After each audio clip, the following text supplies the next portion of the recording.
कौन सी जगह थी वहीं जोधपुर में जगह पड़ती लुणेवा। तो अपनी माँ के साथ वहां रहते। कुल मिला कहने का मतलब है कि बचपन में पिताजी का प्यार ज्यादा कोई मिला नहीं, मैं पिताजी से अलग रहते माँ बेटे दोनों। एक दिन दुर्गादास अपने खेतों के अंदर खड़े हैं वहां पर, वहां से जसवंत सिंह के ऊंट निकल रहे थे। जो ऊंट चराने वाले थे वो तो पीछे रह गए, ऊंट थोड़े आगे आगे बेचारे।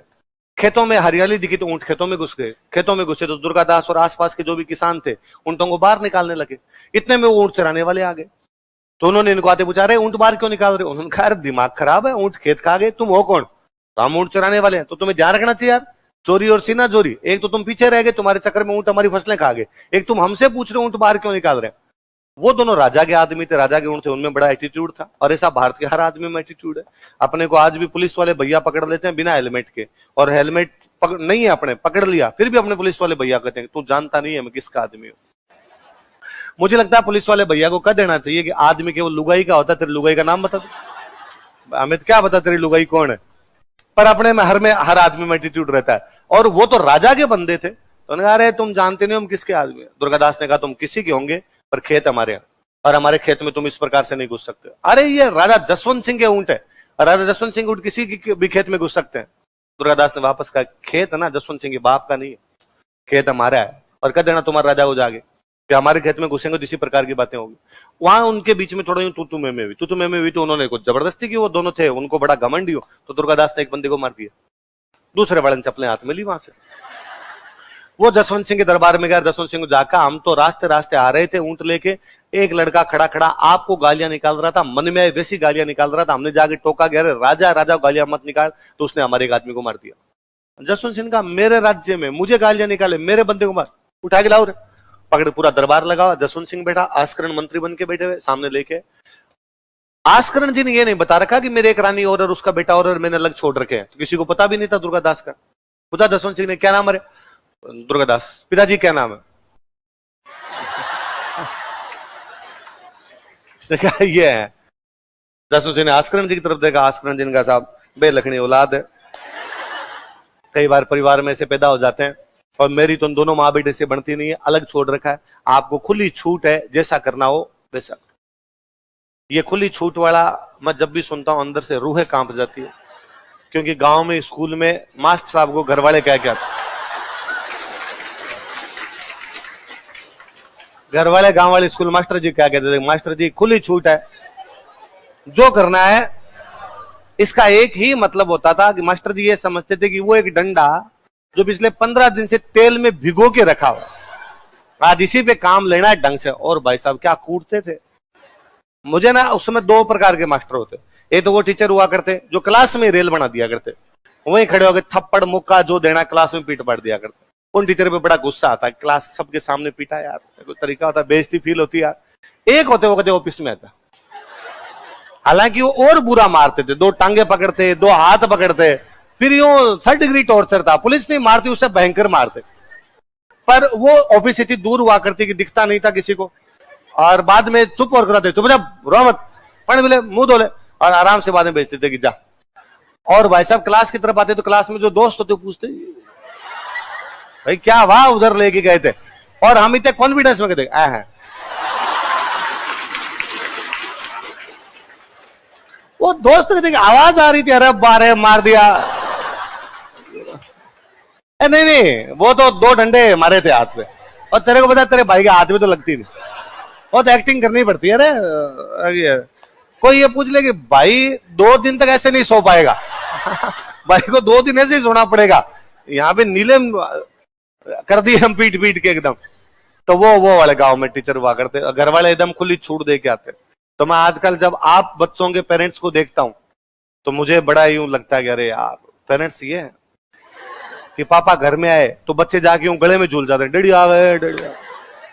हमारे में उल्टा था, पापा अंदर तो अपने बाहर पापा बाहर तो अपने अंदर। एक तलवार, एक म्यान में 2 तलवारें साथ में नहीं, ऐसा पापा से किसी प्रकार का कोई कम्युनिकेशन, पापा का साम्राज्य अलग, अपना साम्राज्य। मैं और देखता हूं, आपके तो मैं देखता हूं कि आरएएस की कोचिंग में जिस बच्चे ने 12th कर ली, या जो बच्चा ग्रेजुएशन कर गया, या बच्चा जो ग्रेजुएशन में पढ़ता है, उसका एडमिशन करवाने के लिए पापा साथ आते हैं। मतलब मैं जब देखता हूँ कि पेरेंट्स आए हुए, मुझे लगता है अरे यार भगवान आदमी है यार ये साथ में। वरना मैंने 5वीं क्लास पास की थी, 6ठी क्लास में घर वालों ने पैसे पकड़ा, कहा था जा सिमरन तू जाने तेरा काम जाने, हमारा तेरा कोई लेना देना, तेरे पास पैसे खत्म हो तो कहीं से फोन फान का जुगाड़ करके फोन कर देना हमें, तो हम तेरे को पैसे और पहुंचा देंगे, बाकी तू हमें कोई इंटरफेयर तेरे मामले में नहीं है। तो मैं कोई बीकानेर पढ़ने के लिए आया तो को भी घर वालों को पूछा नहीं। मेरे एक वो जरूर याद है कि मैं बीकानेर पहली बार 11th क्लास में भेजा घर वालों ने, तब पापा मेरे को वहां छोड़ने के लिए आए कि भाई तेरे को रूम कोई दिला कर आ जाते हैं। वो भी एक गली में घुसे, एक दुकान वाले से पूछा कि यहाँ कोई रूम किराए पे मिलते हैं, उन्होंने कहा वहां फलान जी के मिलते हैं। वहां फलान जी गए, फलान जी का ये हमारी औलाद है, इसको कमरा दे दो, अब तुम जानो तुम्हारा काम जाने। वही बाहर से चले गए। अब मैं ना कई देर बेटा बेटा कमरे में रोया, मगर यार हालत खराब कर दी यार, कुछ बता के नहीं गए, कुछ करके नहीं गए। खाना वाना मुझे बनाना आता था, 6ठी क्लास से खाना बनाना सीख गए थे। अब मैं शाम को, अब क्या पहले मैं 6 से 10 तक जहां पे रहता था वहां पे सेपरेट हमारा खुद का ही पास में कस्बा था और खुद का ही घर था, तो उसमें वो खाली कमरे पड़े थे, उसमें रहा करते 2-4 हम दोस्त, खाना वाना बना लिया करते। अब यहाँ मकान मालिक, और तो मकान मालिक मैंने पहली बार फेस किया कि मकान मालिक नाम की भी कोई चीज होती है। अब मेरा रूम वहां, वो मकान मालिक वो आगे खड़े हुए, वो भाभी जी वो आंटी जी वो सारे वो पूछने के लिए, वो तो वैसे भले की तरीके से भाई तुम ठीक हो आराम से, मैं रोटियां बनाऊं, वो मेरे को आगे पूछे कि रोटी बनानी आती है।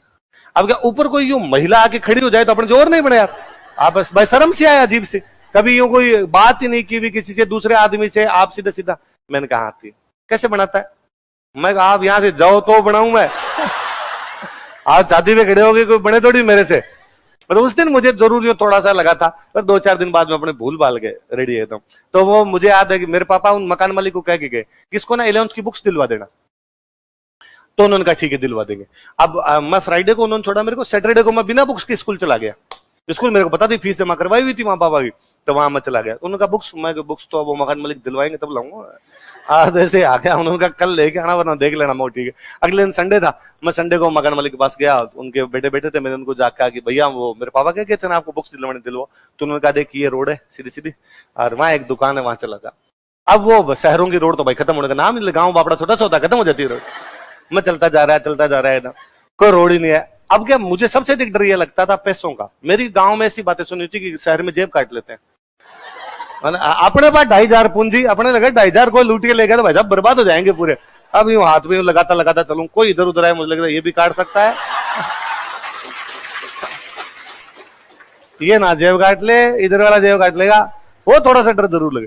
फाइनली एक कोई दुकान वाले के पास पहुंचा, उसको यार साइंस की 11th की बुक्स चाहिए, तो उसने कहा यार हमारे पास तो नहीं। उधर एक दुकान, वो बेचारे थे भले हनुमानगढ़ के थे दुकान वाले, मेरी हालत देख के उनको लग गया कि यार बच्चा बड़ा घबराया है, उनका बैठ जा बैठ जा।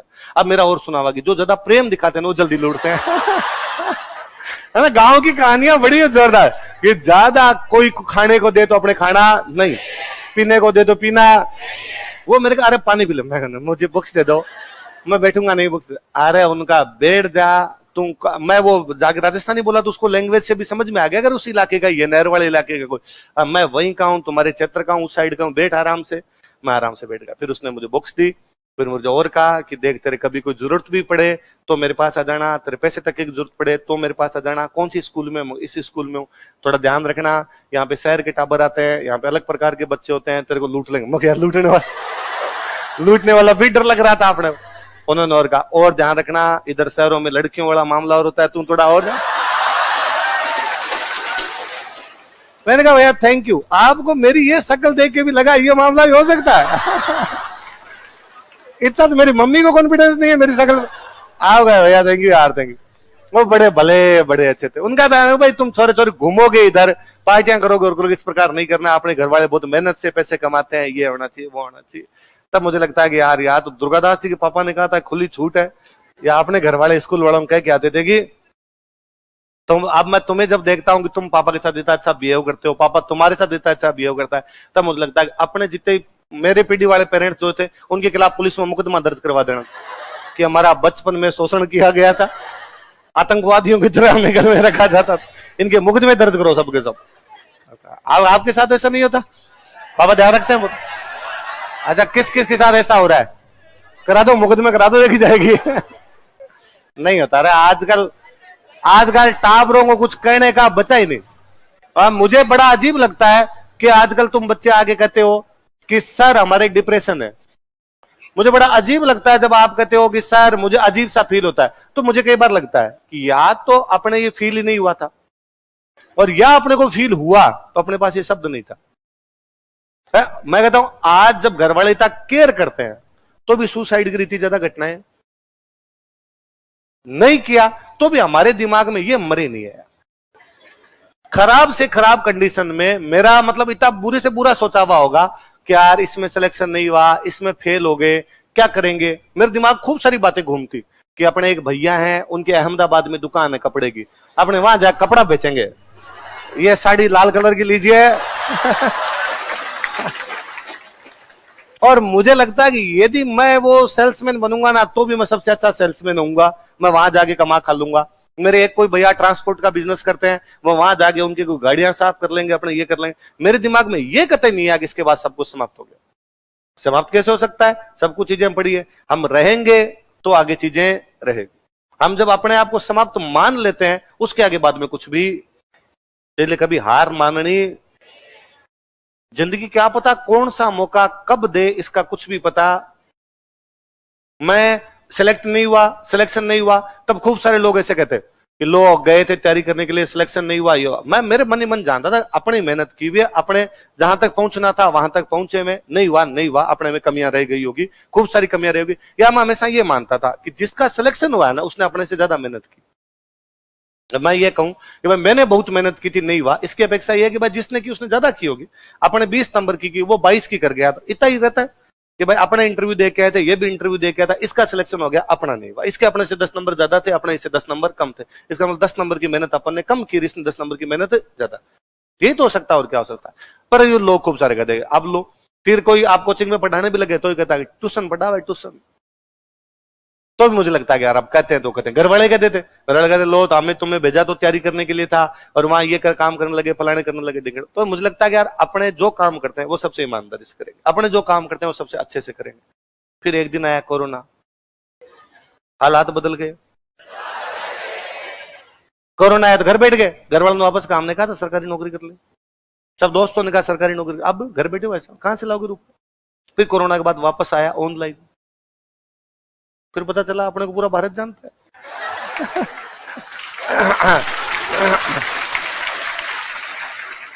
और आप पहले यदि क्विट कर चुके होते, आप पहले सब कुछ छोड़ चुके होते, तो क्या ये कंडीशन भी आ पाती। मेरे को अब भी कोई कहता कि सर आगे क्या करोगे, मैं सोचा ही नहीं। रहस्यों का मजा लिया जाना चाहिए। जिंदगी खुद कोई ना कोई नया सीक्रेट खोलेगी, उसके अंदर क्या पता इससे भी बहुत अच्छा होगा, क्या पता इससे भी बहुत बुरा हो जाए। जो होना होगा हो जाएगा, पर जो जिस दिन होगा उस दिन उसका आनंद लेंगे। अब क्यों सोचा जाए, आदमी पहले सोचता रहता है यदि मेरा सिलेक्शन नहीं हुआ तो। मैं कहता हूं दोनों चीजों में, यदि आपको पहले यह पता हो कि मेरा सिलेक्शन हो जाएगा तो जब होगा आपको खुशी फील नहीं होगी, और यदि आपको पता है मेरा सिलेक्शन नहीं होगा तो दुख कितना लंबा है। वरना क्या होता है, सिलेक्शन नहीं हुआ उस दिन बड़ा ही डिप्रेस फील होता है, जग सुना सुना लगे टाइप का फील होता है। मेरा भी याद है 2012 वाले अटेम्प्ट में मेरा नहीं हुआ था, और आसपास में जितने लोग थे सबका हो गया था। तो फिर मैंने पता लगाया कि और किसका नहीं हुआ, तो पता चला एक भाई और है उनका और नहीं हुआ। मैंने उनको फोन किया कि यार सुख दुख साथ में बांटते हैं यार, और रूम पे बुलाया। अब हम दोनों रूम पे बैठे बैठे आपस में डिस्कस करें, और नया नया रिजल्ट आता तो वैसा डिस्कशन कि जिनका सिलेक्शन हुआ है तो हम यूं कहें कि फिलोसॉफी में हमारे नंबर कम थे, बाकी लोगों को फिलोसॉफी में ज्यादा नंबर थे। तो हम दोनों बात करेंगे, ऐसा सुनने में आ रहा है कि फिलोसॉफी की आधी कॉपियां राजस्थान में चेक हुई, आधी कॉपियां यूपी चेक हुई। तो जिनके यूपी चेक हुई उनके नंबर कम है, जिनके राजस्थान चेक हुई उनके नंबर ज्यादा है। तो अपनी पक्की ना पक्की कहां चेक हुई है। इतने में हमारे साथ में कोई लड़की थे, वो बड़े इंटेलिजेंट थे, टेस्ट सीरीज हमेशा टॉप किया करते, और हमें पता चला कि उनका भी नहीं हुआ है। तो हमने मैंने कहा अरे अरे वो उनका भी नहीं हुआ। तो मेरे दोस्त ने कहा यार बेचारी उसकी कॉपी भी यूपी चली गई होगी। तो हमारे साथ एक रूममेट, और उस बंदे का इस आरे से कोई लेना देना नहीं, वो कोई कंप्यूटर साइंस में उधर करे, वो उधर कंप्यूटर चलाते गए। दिल को खुश रखने के लिए ख्याल अच्छा है गालिब, फेल हुए निकम्मो तुम पढ़ते नहीं हो ऐसा कर। इतने में पता चला एक कोई हमारे सिलेक्टेड दोस्त है, वो बेचारे इसलिए आए कि यार मैं चलता हूँ यार, जिनका सिलेक्शन नहीं हुआ मेरे भाई हैं, उनको जाके सांत्वना देता हूँ थोड़ी सी। और हमें बुरा लगा, मैं लगा सांत्वना मत दो, और वो आदमी तो कतई सांत्वना नहीं दे जिसका सिलेक्शन हो चुका है। वो फिर दुश्मन लगता है आपको, अपने लगता है मेरे पास प्रकार हो तो मैं ठोक दूं इसको। अच्छा फिर भाई इतना बुरा लगा, खाना वाना नहीं भाई यार, तो अब क्या करें। तो फिर हमने चुपचाप दोनों ने किए फोन बंद, फोन बंद करके यहाँ से गए चंडीगढ़। वहां एक दोस्त रहता चंडीगढ़, उसको फोन किया, देखा आएंगे, फोन वो हमारे बंद, सीधे रूम का एड्रेस बता दे, वहां आ जाएगा। गए 7 दिन वहां चिल मारा, 7 दिन बाद वापस आए। 7 दिन में आदमी दुख भूल भाल जाता है। वापस आए, इस बार वापस आएगा नहीं, अब अपने RS देना नहीं, अपने तो IAS देंगे, उसी में करवाएंगे प्लान। वो IAS में भी नहीं बात, अपने कहा अब UNO का ही देंगे एग्जाम। आप जब हार मान लेते हैं ना, तब अगला स्टेज ही नहीं है। मुझे तो आपको देखता हूं तो मुझे लगता है गारंटी किस बात की चाहिए, हो जाएगा इसकी भी कोई गारंटी नहीं है, नहीं होगा इसकी भी कोई गारंटी। अपने क्या कर सकते हैं, जो काम कर रहे हैं इसको ईमानदारी से कर सकते हैं, ये किया जाए। अपना काम है कि डेली सर ने पढ़ाया वो डेली घर पे जाके याद कर लिया जाए, पुराने पेपर देख लिए जाए, अखबार पढ़ लिया जाए, कोई नोवेल पढ़ लिया जाए, या जो भी पढ़ने में काम आने वाली चीज है वो अच्छे से ईमानदारी से कर लिया जाए, ताकि कल को हो नहीं हो जो भी रिजल्ट रहे, अपने मन में ये रिग्रेट नहीं रहना चाहिए कि मैं पढ़ा ही नहीं था। अपने को ये लगना चाहिए कि वो 2 साल, वो 1.5 साल, मैं अब भी, मेरे से कोई पूछे ना कि मेरी जिंदगी का सबसे अच्छा समय कौन सा था, वो 2 साल जब मैं कोचिंग पढ़ता था। मतलब मैं कितना सीखा यार उन दिनों में। मुझे इकोनॉमी आती, मुझे पॉलिटी आती, मैं ज्योग्राफी का मैप का यूं आंखें बंद करके यूं हाथ घुमाता तो मैं बता देता यहाँ ये देश है, यहाँ ये देश है, यहाँ ये देश है। कितना सीखे, अखबार पढ़ते, 5-5 अखबार घूट जाया करते अपने, नई नई चीजें आती, नई चीजें पता चलती, कितना डिस्कशन किया करते थे। अब तो मुझे लगता है लाइफ बोरिंग है कि सुबह से शाम तक सांगा कुंभा करना है। 3 बैच में क्लास चल रही है, 3 बैच में सांगा कुंभा है। नवीन जी 3 में और लगा देंगे थोड़े दिनों के अंदर, सेम वो जाके हिस्ट्री कल्चर पढ़ाना। अब तो उल्टा बोरिंग हुआ है। आप वाला जीवन सबसे अच्छा है, इसलिए घबराना।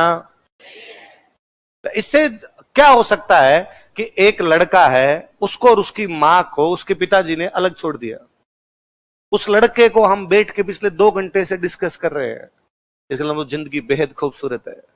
वो आपको इतनी अपॉर्चुनिटी देती है, इतनी आगे चीजें खोलती है आपको जिसकी कोई भी हद। फिर वो दिलीप सर वाला एग्जाम्पल है कि हमें पहले कुछ भी पता होना नहीं चाहिए, गारंटी किसी चीज की नहीं लेनी चाहिए। कि गुप्त मूवी देखने गए थे, गुप्त मूवी है कि गुप्त मूवी देखने के लिए गए, पहला शो छूटा, सर ये घुस रहे थे, एक बंदा पहले शो से आया, उसने कहा सारे मर्डर काजोल करेगी, सारे मर्डर काजोल करेगी। अब हम जाके बैठ गए, अब 3 घंटे की मूवी सस्पेंस से भरपूर, और यो सस्पेंस, वो डायरेक्टर सस्पेंस दिखाए कि भाई ये भी मर्डर कर सकता है, ये भी कर सकता है, इसने किया होगा। और हम बैठे बैठे सोचे कि मर्डर तो काजोल कर रही है। तो 3 घंटे मूवी में मन लगा नहीं। इसलिए जिंदगी की मूवी का भी पहले पता होना, जैसे चल रहा है वैसे चल रहा है। एक दिन हालात बदलेंगे, जज्बात बदलेंगे, वो अच्छे बदले बुरे बदले, दोनों अपने जिंदगी में कुछ ना कुछ आमूल चूल बदलाव लेके आएंगे। इसलिए घबराना तो वैसे के वैसे। भाई दुर्गादास जी को पूछा जसवंत सिंह ने कि भाई तुमने कल कैसे मार दिया हमारे उस बंदे को, और उस लड़के ने पूरी बात बताई। उसने कहा सर ये वाह ये वाह ये वाह ये वाह। और जसवंत सिंह को लगा यार अपने आदमी की गलती थी, इस आदमी की कोई गलती नहीं थी। और यूं पूछते पूछते जसवंत सिंह ने कहा यार कैसे मारा था कल उसको, तो दूसरे वाला पास ही खड़ा था, और दुर्गादास की कल से उसमें नजर थी, उसने तलवार निकाल के भरे दरबार में उड़ाया उस दूसरे को, कहा ऐसे। और जसवंत सिंह को लगा कि अरे यार मेरे दरबार में, मेरी आंखों के सामने मेरे बंदे को कोई मार दे, इससे ज्यादा बहादुर कौन होगा जो राजा की आंखों में आंखें डाल के बात करे। और जसवंत सिंह ने कहा कि आस्करण जी कल से आप उधर। दुर्गादास बाद में धर्मत वाले युद्ध में दुर्गादास 20 साल का था कुल, धर्मत वाले युद्ध में लड़ा था। कहते हैं उसके 4 घोड़े कट गए थे, वो 5वें घोड़े पे चढ़ के लड़ रहा था। तब जसवंत सिंह देखता है, कह रहे अरे वो कौन है उधर नवयुवक, जब दुर्गादास है। तो जसवंत सिंह उस दिन कहता कि इस लड़के को बाहर लेके जाओ, आगे चल के जोधपुर के बहुत ज्यादा काम आएगा। जसवंत कहो जोय कोई घर रखवाड़ो दुर्गड़ो, साची किदी सोय आची आस्करण मत। जसवंत कहो जोय, जोय का मतलब था ढूंढना।